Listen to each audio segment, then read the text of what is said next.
I want to give the word now to Jamila, sorry, who is also having a lot of power during school time. Go ahead. Thank you. Thank you. First of all, thank you, Tobin and Sebastian and Sigrid, for giving me an insight in your lives and what you're doing. It's so great to see how different places, different countries embrace that participation of students and make a different experience for students.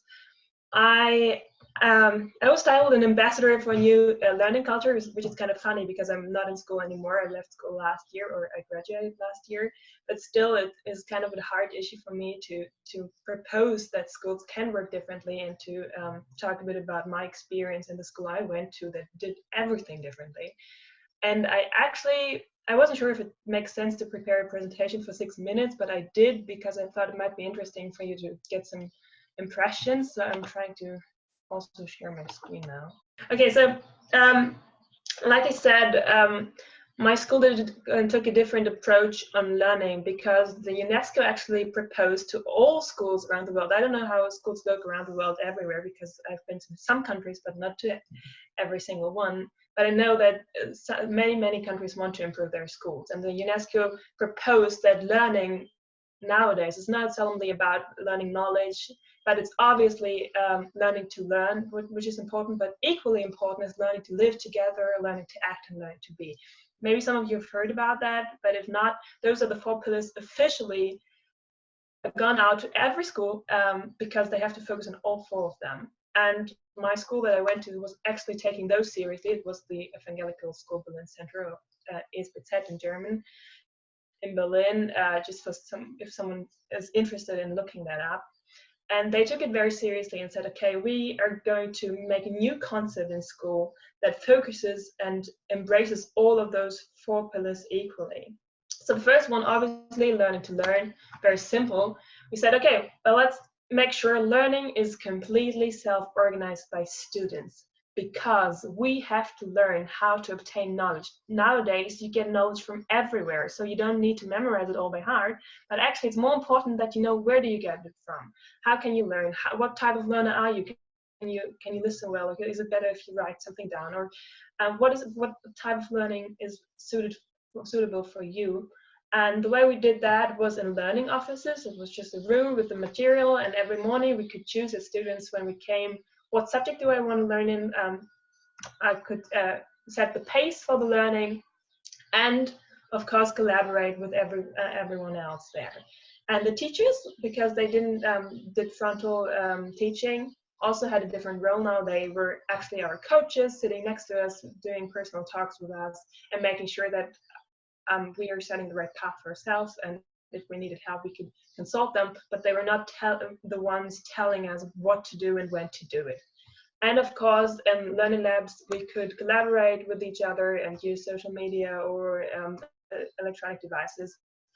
And which is equally important, I said that learning to live together, and you can actually only learn to live together if you're actually living together. So my school said, okay, it doesn't make sense to separate children just by age, just because they're different age doesn't mean they can't learn from each other. And let's put them all together. So we have age mixed groups, and that's actually the sense of learning to live together, is that everyone is welcome, no matter their cultural background or their whatever. So disabilities or whatever might be equal or unique about a person. Like I said, age-mixed groups, so we can actually learn from each other, from younger persons, from older persons, and collaborate on that. Being able to help one another, because it's not the way that one is talking and we all have to listen, and if someone else is talking and explaining something to someone else, often that is disturbing and frontal teaching. So we made a setting that made it this differently, and we are allowed and even asked to participate ourselves and to be self-responsible actually for our learning. So that was unheard of in German. We have some schools like Montessori or Waldorf that work very, very similar to that. But our school took it some steps further and said, okay, we're doing those self-organized things every morning for 2 hours. So we got that basic stuff done. And the rest of the day, we were basically learning in projects. So project-based learning was a huge pillar on in our daily school life. We even had one whole day where we could focus on a project for 6 weeks. So every week we knew we would have one day for this special project, and we were asking own questions, things that interested us, things that were interesting to us. So we got an overall topic like health or water or the sustainable development goals.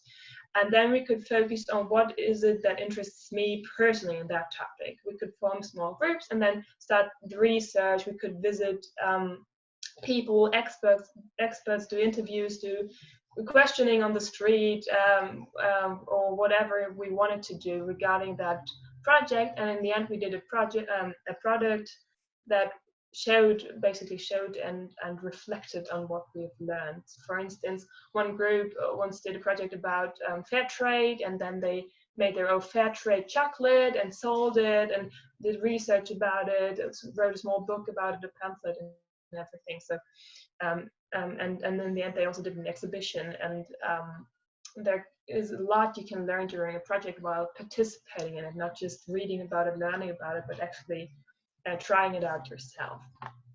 And that is also part of our school, is that we say, okay, learning to act it is important in order to learn how to act, that you act yourself. And that also includes that it is important to understand that learning doesn't just take place in school, obviously. It is really the life that teaches you a lot. And why not also make experiences in real life while being a student? And that is why I was so keen to hear about what you told us, Sebastian and Sigrid, about your participation as students, because we kind of do similar things, but within projects. So we have one project called the Responsibility Project, on the Challenge Project, and an Intercultural Experience. The first one, responsibility, is that we think about how can we take on responsibility in our own society, and we get 2 hours every week where we participate where we participate in a project. And that can be anything. Again, you can help in a kindergarten or in an elderly home, or whatever you think is necessary, and wherever you think you can be self-efficient. And those self-efficacy experiences really taught me that even me as a 12-year-old back then could do something good for society or the environment. That was a really great experience, because after that I had the feeling that if I'm 12 years old and I can change something, when I'm an adult I can even change more, maybe. So it really was a motivation for me to do something, and that I'm able to do that. It gave me some strength. And the second project that I mentioned was the challenge project. It was probably the favorite project of all kids in our school, because during the challenge project you have 3 weeks on your own, without your parents or teachers or anything, in a group where you master a self-chosen challenge. And that can be really anything. You can challenge yourself by going on a bike trip like these guys, or going hiking for 3 weeks, or for a city girl like me, going to a farm and work there for 3 weeks. Whatever challenges you personally. And you have 150 euros for all that time. So it's not that much money that you can, okay, thank you, Micah. You can do anything, but anyways, it is a project where you really outgrow yourself and learn all the important things, like really dealing with your own insecurities, learning a lot about yourself, being entrepreneurial, thinking new, taking risks, and also failing at times, and learning that failing is actually not that bad, and you can always learn something out of it.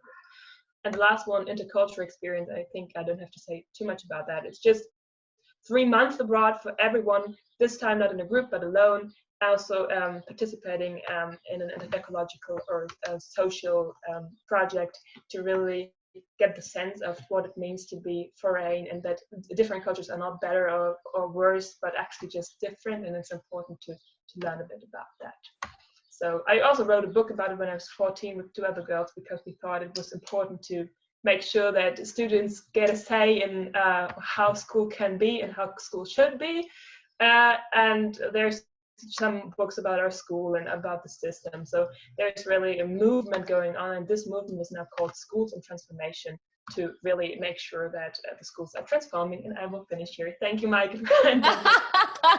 Okay, thank you, Jamila. I know how it is if you are really talking with your heart and really like have this passion about your projects. But there is someone in the line waiting for us.